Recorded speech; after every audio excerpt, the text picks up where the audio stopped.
ഇന്ന് ശബരിമല സ്വർണ്ണക്കൊള്ള വിഷയം ഉയർത്തിക്കൊണ്ട് സംസ്ഥാന വ്യാപകമായി കോൺഗ്രസിന്റെ നേതൃത്വത്തിൽ വിവിധയിടങ്ങളിൽ ഡിസിസികളുടെ നേതൃത്വത്തിലൊക്കെ പ്രതിഷേധ മാർച്ചുണ്ടായിരുന്നു. തിരുവനന്തപുരത്തുണ്ടായ പ്രതിഷേധ മാർച്ച് ഉദ്ഘാടനം ചെയ്ത് പ്രതിപക്ഷ നേതാവ് വി.ഡി. സതീശൻ മന്ത്രി വി. ശിവൻകുട്ടിക്കെതിരെയാണ് രംഗത്ത് വന്നത്. മന്ത്രിയെ ആക്ഷേപിക്കുകയും പരിഹസിക്കുകയുമൊക്കെ പ്രതിപക്ഷ നേതാവ് വി.ഡി. സതീശൻ ചെയ്യുകയുണ്ടായി. വിഡ്ഢിത്തം മാത്രം പറയുന്ന ആളാണ് വിദ്യാഭ്യാസ മന്ത്രി വി. ശിവൻകുട്ടിയെന്ന് പ്രതിപക്ഷ നേതാവ് പറയുന്നു. അതോടൊപ്പം തന്നെ അടിവസ്ത്രം കാണിച്ച് നിയമസഭ തല്ലിപ്പൊളിച്ച ആളാണ് വിദ്യാഭ്യാസ മന്ത്രി. അപ്പോൾ ഇവനൊക്കെ വിദ്യാഭ്യാസ മന്ത്രിയായ സമയത്ത് ആ സ്കൂളുകളിൽ പഠിക്കേണ്ട ഗതികേടാണല്ലോ നമ്മുടെ കുട്ടികൾക്ക് എന്നുകൂടി അദ്ദേഹം പറയുന്നുണ്ട്. എന്തായാലും അതിന് പിന്നാലെ തന്നെ മറുപടിയുമായി വിദ്യാഭ്യാസ മന്ത്രിയും രംഗത്തെത്തിയിട്ടുണ്ട്. വളരെ തരംതാണ പ്രയോഗമായി പോയി പ്രതിപക്ഷ നേതാവ് വി.ഡി. സതീശന്റെ ഏതോ ഒരു പൊതുപ്രവർത്തകനിൽ നിന്നുണ്ടാകാൻ പാടില്ലാത്ത പ്രതികരണമാണ് അത് എന്നും അച്ഛന്റെ പ്രായമുള്ള ആളെ പോലും ധിക്കാരത്തോടുകൂടി ആക്ഷേപിക്കുന്ന തരത്തിൽ സംസാരിക്കുന്ന ആളാണ് പ്രതിപക്ഷ നേതാവ് വി.ഡി. സതീശൻ എന്ന മറുപടിയാണ് മന്ത്രി വി. ശിവൻകുട്ടിയിൽ നിന്ന് ഉണ്ടായത്. നമ്മൾ ഈ വിഷയമാണ് ആദ്യം സംസാരിക്കുന്നത്. നിഷാദ, സതീശന്റെ ഒരൽപ്പം കടന്നു കൈയായി പോയോ ഇന്നത്തെ പ്രതികരണം എന്നാണ് എനിക്ക് തോന്നുന്നത്.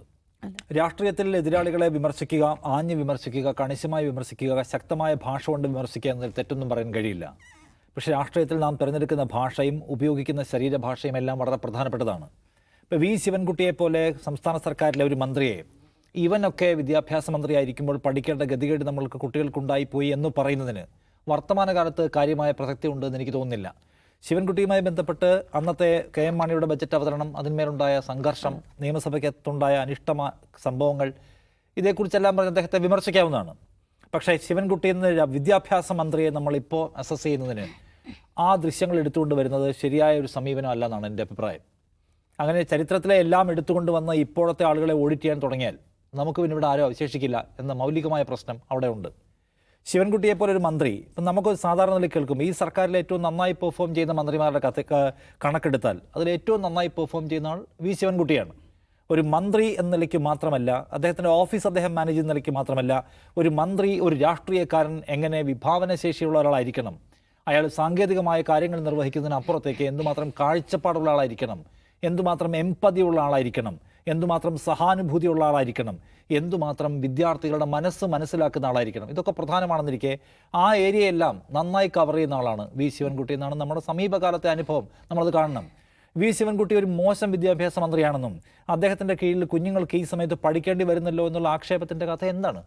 മറ്റേതോടെ മാറ്റിവെച്ചാൽ, ഇവൻ എന്ന വിളി മാറ്റിവെച്ചാൽ, വി. ശിവൻകുട്ടിയുടെ കാലത്ത് വിദ്യാഭ്യാസ രംഗത്തുള്ള കുട്ടികൾ അനുഭവിക്കേണ്ടി വരുന്ന ദുര്യോഗം എന്താണ്? എനിക്ക് മനസ്സിലായിട്ടില്ല. നമ്മളിത് കണ്ടുകൊണ്ടിരിക്കുകയാണല്ലോ. എന്താണ് വിദ്യാഭ്യാസ സ്ഥാപനങ്ങളിൽ കുട്ടികൾക്ക് സീരിയസ് ആയിട്ടുള്ള എന്തെങ്കിലും പ്രശ്നങ്ങൾ അഭിമുഖീകരിക്കേണ്ടി വരുന്നുണ്ടോ? അല്ലെങ്കിൽ പാഠപുസ്തകങ്ങൾ സമയത്ത് കിട്ടാതിരിക്കുന്നുണ്ടോ? കുഞ്ഞുങ്ങളെന്തെങ്കിലും വിവേചനം അനുഭവിക്കുന്നുണ്ടോ? അല്ലെങ്കിൽ കലോത്സവങ്ങളോ മറ്റ് കായികോത്സവങ്ങളോ ശരിയാവണ്ണം നടപ്പിലാക്കപ്പെടാതിരിക്കുന്നുണ്ടോ? നമ്മൾ കാണുന്നില്ല. ഓഫ് കോഴ്സ് കേരളത്തിൻ്റെ വിദ്യാഭ്യാസ മേഖലയുമായി ബന്ധപ്പെട്ട് ഏതെല്ലാം വകുപ്പിനെക്കുറിച്ചും സകലമാന വകുപ്പിനെക്കുറിച്ചും എപ്പോഴും ഉന്നയിക്കാൻ കഴിയുന്ന തരത്തിലുള്ള കുറേ ഏരിയാസ് കാണും. അത് എല്ലായിടത്തും ഉണ്ട്. അതില്ലാത്ത ഒന്നുമില്ല. അതില്ലാത്ത ഒരു മനുഷ്യൻ കൈകാര്യം ചെയ്യുന്ന ഒന്നിലും പെർഫെക്ഷൻ എന്നൊരു സംഗതിയില്ല. അതിനപ്പുറം വിദ്യാഭ്യാസ മന്ത്രിയായിരിക്കുന്ന വി. ശിവൻകുട്ടി നന്നായി പെർഫോം ചെയ്യുന്നതാണ് എൻ്റെ വിചാരം.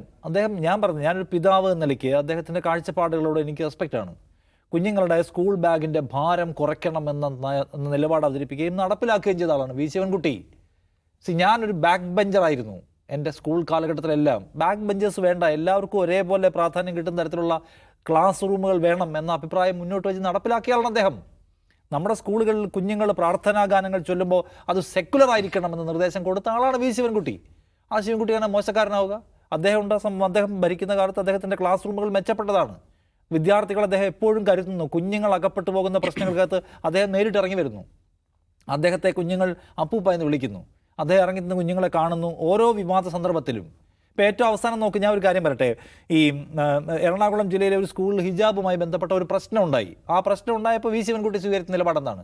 ശരിയാണ്, ഒരു വിദ്യാഭ്യാസ വകുപ്പ് മന്ത്രി എന്ന നിലയ്ക്ക് കടുംപിടുത്തത്തിൽ പിടിച്ച ആ സ്കൂളിനെ വരച്ച വരയിൽ കൊണ്ടുവന്ന് തീരുമാനം നടപ്പിലാക്കുന്നതിൽ അദ്ദേഹത്തിന് മുന്നോട്ട് പോകാൻ കഴിഞ്ഞില്ല. പക്ഷേ അദ്ദേഹം ഏറ്റവും അവസാനവും ഹിജാബ് ധരിച്ചതിൻ്റെ പേരിൽ പൊതുവിടങ്ങളിൽ നിന്ന് കുട്ടികൾ എക്സ്ക്ലൂഡ് ചെയ്യപ്പെടാൻ പാടില്ല, കുഞ്ഞുങ്ങളെന്ന് വെച്ചാൽ എല്ലാവർക്കും കുഞ്ഞുങ്ങളെന്ന ഐഡൻറ്റിറ്റി മാത്രമേ ഉണ്ടാവാൻ പാടുള്ളൂ നിലപാട് അവസാനം വരെ അദ്ദേഹം സ്വീകരിച്ചല്ലോ.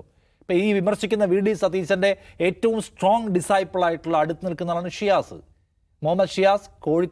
കൊച്ചിയിലെ DC പ്രസിഡന്റാണ് എറണാകുളത്തെ. ഷിയാസും ഹൈബീഡനും കുടിച്ചത് എന്താണ്? ആ സ്കൂളിൽ പോയി ഹിജാബ് ഇട്ട് വന്ന കുഞ്ഞിനെ ആ സ്കൂളിൽ നിന്ന് മാറുന്നതായിരിക്കും നിങ്ങൾക്ക് നല്ലത്, അല്ലെങ്കിൽ ഹിജാബ് ഒഴിവാക്കുന്നതായിരിക്കും നല്ലത് എന്ന് പറഞ്ഞ് ആ പിതാവിനെ സമ്മർദ്ദത്തിലാക്കുന്ന ഒരു ഒരു ഒരു സന്ധി ഉണ്ടാക്കാനാണ് ഈ വി ഡി സതീശൻ്റെ ഏറ്റവും അടുത്ത ആളായിട്ടുള്ള മുഹമ്മദ് ഷിയാസ് ശ്രമിച്ചതെന്ന് കാണുക. വി ശിവൻകുട്ടി എന്തായത്? വി ശിവൻകുട്ടി ഏറ്റവും അവസാനം ഒരു ഹിജാബ് ഇട്ട കുട്ടിയെ അടുത്ത് നിർത്തിയിട്ട് അവർ ഒഴിവാക്കപ്പെടേണ്ടവരല്ല എന്ന ഒരു സന്ദേശം സമൂഹത്തിന് കൊടുക്കാൻ ശ്രമിച്ച ആളാണ്. ശിവൻകുട്ടി മോശക്കാരനാണ്? ശിവൻകുട്ടി എങ്ങനെ മോശക്കാരനാണ്? അദ്ദേഹം ഈ സമീപകാലത്ത് കുഞ്ഞുങ്ങൾ അനുഭവിച്ച പ്രശ്നങ്ങൾക്കെല്ലാം കുഞ്ഞുങ്ങളെ ഒപ്പം നിർത്തിയിട്ടുള്ള സമീപനം സ്വീകരിച്ചിട്ടുള്ള ആളാണ്. കലാമേളകളും കായികമേളകളെല്ലാം ഏറ്റവും അവസാനം നടന്നു കഴിഞ്ഞല്ലോ തൃശ്ശൂരിലെ സ്കൂൾ കലാമേള. അതിനെന്തെങ്കിലും പരാതിയോ പരിഭവമോ നമ്മൾ കേട്ടോ? അപ്പോൾ ഏറ്റവും നന്നായി റൺ ചെയ്യുന്നു, ഒപ്പം അതിൻ്റെ ഓഫീസും അദ്ദേഹം വൃത്തിയായിട്ട് മാനേജ് ചെയ്യുന്ന ആളാണ്. അപ്പോൾ അതുകൊണ്ട് ഞാൻ പറയുന്ന ഒന്ന്, നിങ്ങൾ ഒരാളെ ആക്ഷേപിക്കുമ്പോൾ നമുക്ക് നമ്മുടെ സപ്പോർട്ടേഴ്സിൻ്റെ അടുത്ത് നമ്മൾ ഭയങ്കര വാക്കുകൾ കൊണ്ട് പ്രസംഗിക്കുമ്പോൾ വലിയ കയ്യടിയെ കിട്ടും. പക്ഷെ അപ്പോഴും നമ്മൾ ഉപയോഗിക്കേണ്ട വാക്കുകളുടെ മാന്യത ഒരു പ്രധാനപ്പെട്ട ഘടകമാണ്.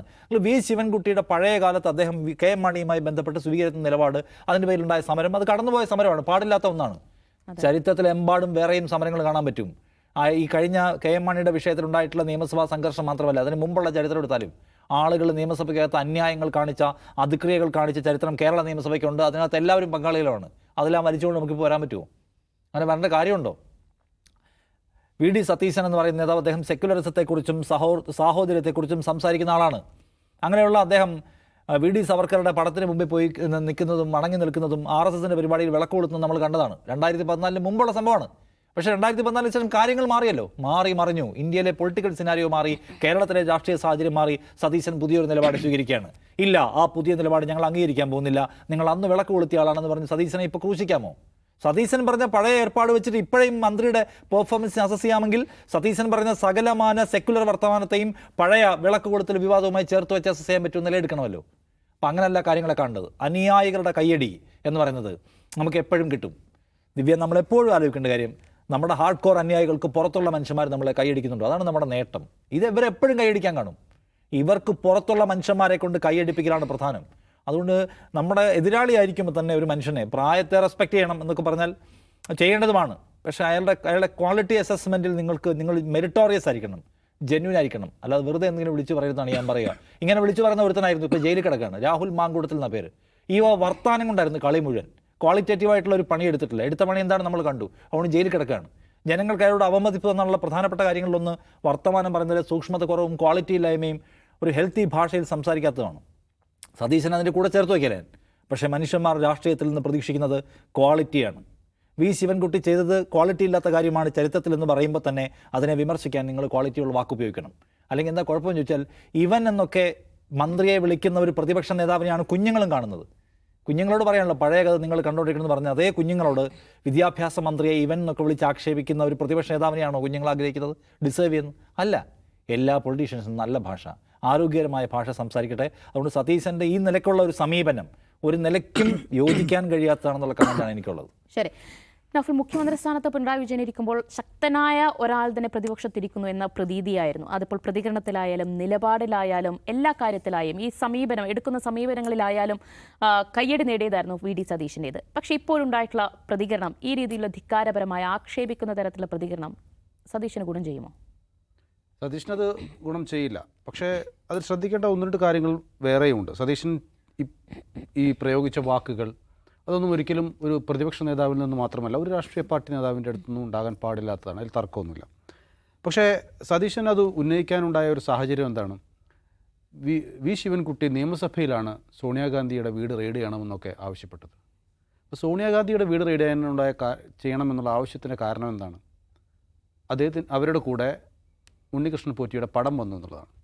ആ പടം വന്നതിൻ്റെ പേരിൽ മാത്രം സോണിയാഗാന്ധിയെ ചോദ്യം ചെയ്യുകയോ റെയ്ഡ് ചെയ്യുകയോ ചെയ്യണം എന്ന് ഉത്തരവാദപ്പെട്ട ഒരു മന്ത്രി നിയമസഭയിൽ നിന്ന് പറഞ്ഞു. അതൊരിക്കലും കോൺഗ്രസ്സുകാർക്കെന്നല്ല ആർക്കും ദഹിക്കുന്നില്ല. ഇന്ന് അല്പം മുമ്പ് ഞാൻ MA ബേബിയുടെ വാക്കുകൾ കണ്ടു. അദ്ദേഹം പോലും പറയുന്നത് സോണിയാഗാന്ധി റെയ്ഡ് ചെയ്യണം അല്ലെങ്കിൽ സോണിയാഗാന്ധിയെ ചോദ്യം ചെയ്യണം എന്നുള്ള കാര്യത്തിലൊന്നും എനിക്കൊരു അഭിപ്രായമില്ല, അത് ചെയ്യേണ്ടതില്ല എന്നുള്ള രീതിയിൽ അദ്ദേഹം സംസാരിക്കുന്നത്. അപ്പോൾ അത്രയും വില കുറഞ്ഞ ഒരു ആക്ഷേപം ഉന്നയിക്കുമ്പോൾ അതിനെ പ്രതിരോധിക്കുക എന്നുള്ളതായിരുന്നു സതീശൻ്റെ ഉദ്ദേശം. സതീശൻ്റെ മുന്നിലുള്ള ശിവൻകുട്ടിയുടെ ചിത്രം എന്ന് പറയുന്നത് നമ്മളെല്ലാവരുടെയും മനസ്സിലുള്ളൊരു ചിത്രമാണ്. ആ നിയമസഭയിൽ ആ ടേബിളിന് മുകളിൽ കയറിയിരിക്കുന്ന ശിവൻകുട്ടിയുടെ. അപ്പോൾ ഈ വില കുറഞ്ഞ ആരോപണത്തിന് വില കുറഞ്ഞൊരു മറുപടി പറയാം എന്ന് സതീശൻ കരുതി കാണും. പക്ഷേ സതീഷിൻ്റെ ഭാഗത്ത് അത് ഉണ്ടാകാൻ പാടില്ലായിരുന്നു. ഇപ്പം ശിവൻകുട്ടി മറുപടി പറഞ്ഞപ്പോഴൊക്കെ ഇപ്പം നേരത്തെ നിഷാദ് ഉന്നയിച്ച ആ ഗോൾവാക്കറുടെ ചിത്രത്തിന് മുന്നിൽ കുനിഞ്ഞു നിന്ന സതീഷിനെ കുറിച്ച് പറയുന്നുണ്ട്. പക്ഷേ ശിവൻകുട്ടി താൻ അന്ന് ചെയ്ത അന്നത്തെ ആ പ്രവൃത്തിയെക്കുറിച്ച് അതിലെവിടെയും പറയുകയും ചെയ്യുന്നില്ല. ഒപ്പം ശിവൻകുട്ടി വിശദീകരിക്കുമ്പോൾ സതീശൻ കേരളത്തിലെ വിദ്യാഭ്യാസ മന്ത്രിയെക്കുറിച്ച് പറഞ്ഞ വാക്കുകൾ വീഡിയോ ആയിട്ടും അതിൽ ചേർത്തിട്ടുണ്ട്. അതായത് കഴിഞ്ഞ കലോത്സവത്തിൽ സിയ എന്ന് പറഞ്ഞ പെൺകുട്ടിക്ക് കലോത്സവത്തിന് മാനുവലിന് അപ്പുറത്തേക്കുള്ള സഹായം നൽകുകയും പിന്നെ കലോത്സവത്തിൽ നേരിട്ട് പങ്കെടുക്കാൻ പറ്റാത്ത കുട്ടിക്ക് ഓൺലൈനായിട്ട് പങ്കെടുക്കാൻ ഉള്ള അവസരം ഒരുക്കിയ മന്ത്രിയെ സതീശൻ അഭിനന്ദിക്കുന്നുണ്ട്. ആ അഭിനന്ദനത്തിൻ്റെ വീഡിയോ കൂടി അദ്ദേഹം ചേർക്കുന്നുണ്ട്. അതൊരു മാന്യമായ ഒരു പ്രതികരണമായി ഞാൻ കരുതുന്നു. അപ്പോൾ ഇതിൽ സംഭവിച്ചിരിക്കുന്നത് എന്താണെന്ന് വെച്ച് കഴിഞ്ഞാൽ സതീശൻ ഒരു ആൾക്കൂട്ടത്തെ മുന്നിൽ കാണുന്നു, തന്നെ അനുകൂലിക്കുന്നു, തനിക്ക് വേണ്ടി മുദ്രാവാക്യം വിളിക്കുന്ന, താൻ പറഞ്ഞാൽ എന്ത് പറഞ്ഞാലും കൈയടിക്കുന്ന ഒരാൾക്കൂട്ടത്തെ മുന്നിൽ കാണുന്നു. അപ്പോൾ സ്വാഭാവികമായും ശിവൻകുട്ടിക്കെതിരെ അദ്ദേഹത്തിന് സംസാരിക്കാൻ ആ ആൾക്കൂട്ടത്തെ തൃപ്തിപ്പെടുത്താവുന്ന ചില വാക്കുകൾ അദ്ദേഹം ഉന്നയിക്കുന്നു. പക്ഷേ കഴിഞ്ഞ വർഷം ഇത്രയേറെ പുസ്തകങ്ങൾ വായിച്ചു എന്ന് അവകാശപ്പെടുന്ന ഒരു പ്രതിപക്ഷ നേതാവിന് ഇങ്ങനെ ഒരു മന്ത്രിയോട് ഇത്തരം പരാമർശങ്ങൾ നടത്താൻ പാടുണ്ടോ എന്നുള്ള ചോദ്യം വളരെ പ്രധാനപ്പെട്ടതാണ്. അത് ഒരു രാഷ്ട്രീയ പാർട്ടി നേതാക്കൾക്കും ചെയ്യാൻ പാടില്ലാത്ത ഒന്ന് തന്നെയാണ്. പിന്നെ ഇതേ കാര്യം തന്നെ നമ്മൾ മറ്റുള്ളവരുടെ കാര്യത്തിലെടുക്കണം. ഇപ്പം PS അച്യുതാനന്ദൻ കേരളത്തിൻ്റെ പ്രതിപക്ഷ നേതാവായിരുന്നല്ലോ. അദ്ദേഹം ഏറ്റവും മികച്ച പ്രതിപക്ഷ നേതാവ്, അദ്ദേഹം മുഖ്യമന്ത്രിയേക്കാൾ നന്നായി പ്രതിപക്ഷ നേതാവായി ജോലി ചെയ്തൊരു മനുഷ്യനാണെന്നാണ് എല്ലാവരും പറയുന്നത്. അപ്പം പക്ഷേ അദ്ദേഹം പ്രതിപക്ഷ നേതാവായിരുന്നപ്പം പറഞ്ഞ വാക്കുകൾ നമുക്കറിയാമല്ലോ, ഉമ്മൻചാണ്ടിക്കെതിരെ ഉന്നയിച്ച വാക്കുകൾ നമുക്കറിയാമല്ലോ.